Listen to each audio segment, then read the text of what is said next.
Hi everybody, foXnoMad here, and today I want to help you travel smarter.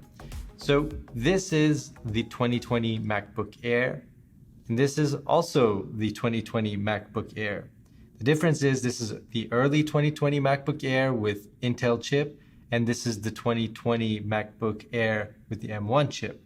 Now I've done a couple of reviews reviewing this new M1 MacBook Air, but I thought it would be interesting to show you and to see for myself what it's like to compare these two directly. Now, if you have this 2020 MacBook Air, you bought one before September, or if you have this M1 chip or you're looking at it, what are the differences?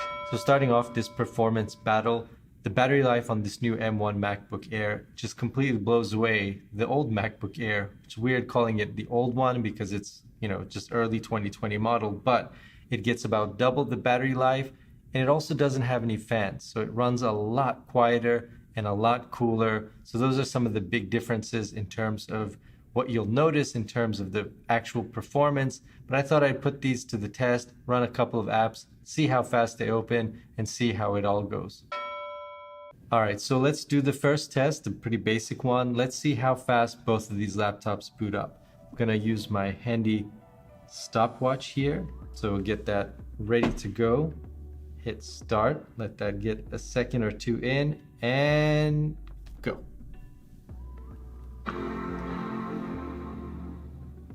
And boom, we've got M1 MacBook Air already booted up, older MacBook Air still thinking about it, and there we go. So checking the time difference, I'll check the clock, but it looks like a couple of seconds faster on the new M1 MacBook Air. So it wins that test, you get faster boot up times. And I should also mention that for this test, these two devices are cloned to each other. So this device is identical to this one in terms of what's running on it. The same apps, same configuration, same everything. It's all just cloned from one to the other. All right, so I've got screen recording set up on both of these so you can kind of see how fast this goes. Let's start off with a real easy one. Let's start off with Safari. So I'm gonna move the cursor right over Safari, the pointer right over Safari, and go. All right, pretty fast. So now that they've had a chance to open, let's run the test again, since they've now had a chance to sort of cache there in the system. Let's try it again, and go. All right, so the older 2020 MacBook Air isn't slow, but when you compare it to the M1 Mac, it's just really snappy and really fast. And now let's try numbers. Let's try numbers. That's also Apple's app. Open that up, see how fast they both open. They both, M1 Mac has already rendered, already opened up. And then now we got the 2020 MacBook Air finally coming to that screen. So again, it's about, with these MacBook, with these Apple apps, it's about 2 to 3 seconds difference. So it's really snappy. And one thing to note is that this older MacBook Air is running a lot hotter than this M1 MacBook Air. So you can kind of see the internals, but no fan is kicked on yet. But I think now this next test, this final test, is Final Cut Pro. So I've taken this 20 gigabyte raw file that I shot a couple days ago for that video, and I'm gonna open up Final Cut Pro. Let's test how fast Final Cut itself opens. Go. Thinking. All right, we've got Final Cut is open on the M1, and it's still thinking on the older 2020 MacBook Air. It's still not, it's a lot slower. Now what I wanna do is I'm gonna take this 20 gigabyte clip. It's just a raw clip. It's 4K video. It's one I shot a couple days ago. If you want to see that video, edited, obviously, make sure you hit the subscribe button down below. But now let's pull in this clip into both timelines. I'm just going to pull that into here. This clip is 4K. It's about 20 gigabytes, and it's 30 minutes long. And I thought it'd be interesting to see how long it takes both of these to render. No drop frames at all, so pretty good on both in terms of rendering, which is pretty impressive for such a small laptop. And both of these have 8 gigabytes, so these are both 8 gig versions of the MacBook Air, but it's still impressive that it's not dropping frames, especially with such a large video file. And now ProRes will go to H.264, which is usually what I do, knowing that these are going up on YouTube. It's also much smaller file sizes. So now we've got 14.62 gigabyte file on each machine. Now we're gonna render that. We're gonna see how long it takes. I wanted to use a larger video file, a longer video file, because I think we'll see the differences more over a longer and larger file rather than using shorter clips. So, are you ready? 1, 2, 3, go.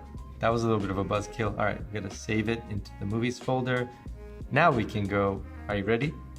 1, 2, 3. All right, and these two files are now rendering. So we're gonna open those up.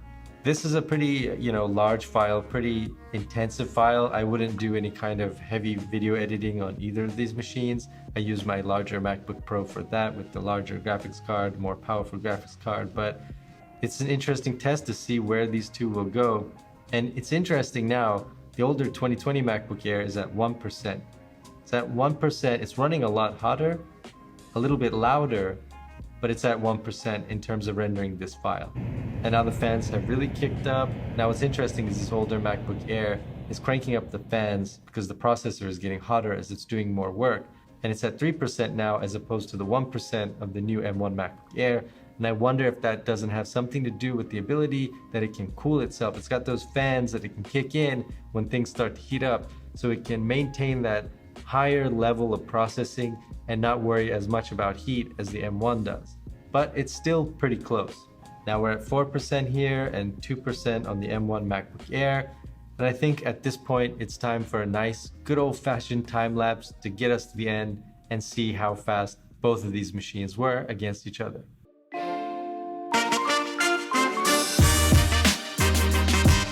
Just a little bit of a pause. The fans have really kicked up on this older MacBook Air now. Obviously, the newer one is a lot quieter, but there's about a 5% difference when it comes to rendering this 4K video. Now, if I just pick this up, all right, it's noticeably warmer. Obviously, it's gonna be hotter. Let's see about this one.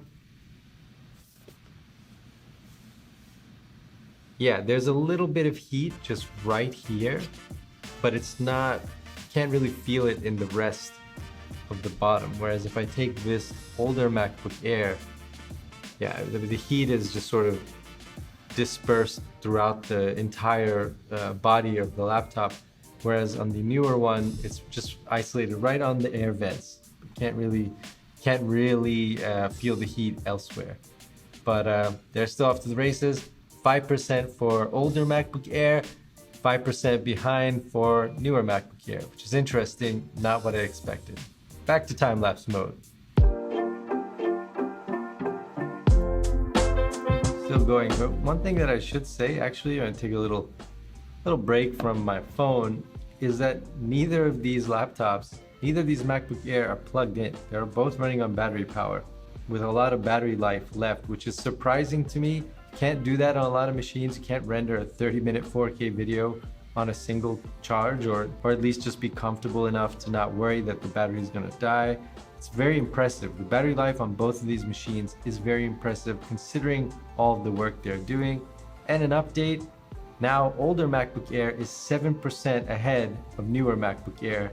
Very surprising, and I'm glad that I did this longer test because now we can really see that this older MacBook Air is really gaining ahead on the newer MacBook Air, which is not what I expected. Is that what you expected? Maybe the progress bar will just jump ahead like it does sometimes, but I don't think so. Now we're at 8% lead. Let's see where it goes. Back to time lapse. So just thought I'd check in right now. As you can probably hear, the older MacBook Air has got its fans kicked up, and the Intel GPU on this thing is about 200 degrees. That's hot. As you come over here, it's a lot cooler on the newer MacBook Air, but when it comes to rendering, we're at 81% here on the older MacBook Air, and we're at 48% here on the newer MacBook Air. And I think part of the reason that we're seeing such a big difference is some of that credit has to go to the Intel GPU that's on the older MacBook Air, but also the fans. So being able to kick up those fans means that the processor can run faster, so it can do more work and get hotter, but have those fans to cool it down. It doesn't have to worry about overextending itself, whereas on the newer MacBook Air, as it starts doing all this intensive work, it's gonna heat up, and because it doesn't have fans to cool it off, it's gonna rely on heat dissipation to get rid of that extra heat, so it can't kick it into maybe the highest notch possible. just a guess, but it's sort of where I'm leaning. A little bit of the graphics card and a little bit of the fans are factoring in here. But I don't know about you, I did not expect this huge gap difference between this one and the newer M1 MacBook Air. I thought the M1 would just smash the older Mac, but it seems if you're doing video rendering especially, then I wouldn't do, you know, heavy lifting on either of these machines. But if you have to, or you are, then the older MacBook Air is probably going to do better. It's probably going to do a little bit better than the M1 MacBook Air, which is surprising to me. Right now it's at 85 to 50%, but if we're talking about running Apple's native apps, so Safari, Numbers, you know, the podcast app, those kind of things, those are going to work a lot faster. Even Final Cut Pro opens a lot faster on the new M1 MacBook Air, and it boots up faster. But when it comes to this heavy graphics work, it seems like you might be better off with the older MacBook Air. So if you're thinking about upgrading from this one to the new M1 MacBook Air and you do a lot of video editing, you might want to just hold on until maybe the M2 or whatever the next iteration of the M1 chip is in the MacBook Air. But for now, it looks like this test is going to keep going on for a little while, so I'll update it at the end of the video. But thanks for watching. Hopefully this has been helpful for you, this quick little race between the older MacBook Air and the newer MacBook Air. Of course, if you have any questions, let me know down in the comments below. And while you're down there, hit the like and subscribe buttons. I'll have new videos for you every week. Thanks for watching, and I'll see you in the next video.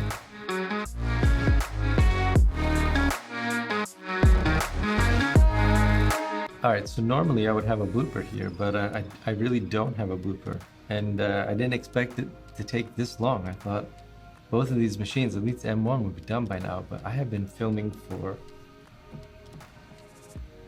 like an hour? Yeah, I've been filming almost an hour. This process has been going on almost an hour, and I almost regret putting this big of a video file, but I don't think we would have seen such big differences between these two machines if I did a smaller clip. I think a lot of you making YouTube videos, they're going to be 5 to 15 minutes, and that's a significant amount of processing that either of these machines has to do, that any machine has to do. So these are more, I guess, real world tests, but it's really interesting to see this now at 90%, 52%. But yeah, I'm gonna get some water and then come back, and hopefully older MacBook Air is done. Also, big shout out to Panasonic batteries, because that camera has been filming for like more than 2 hours. And same charge, it's doing pretty well. All right, so that was a little bit of a surprise. The MacBook Air, the older one, just finished, basically jumped the last 10%, and the newer M1 MacBook Air is at 56%. All right, so in the end, the M1 Mac did catch up a little bit at the end. It seemed to jump from like 60% to finished. So it took about 12.5 minutes longer on the M1 than the older MacBook Air, but I just thought I'd do a quick update. But anyway, it was still slower. So there you go. Those are the final results. Have a great rest of your day, and I'll talk to you in the next video.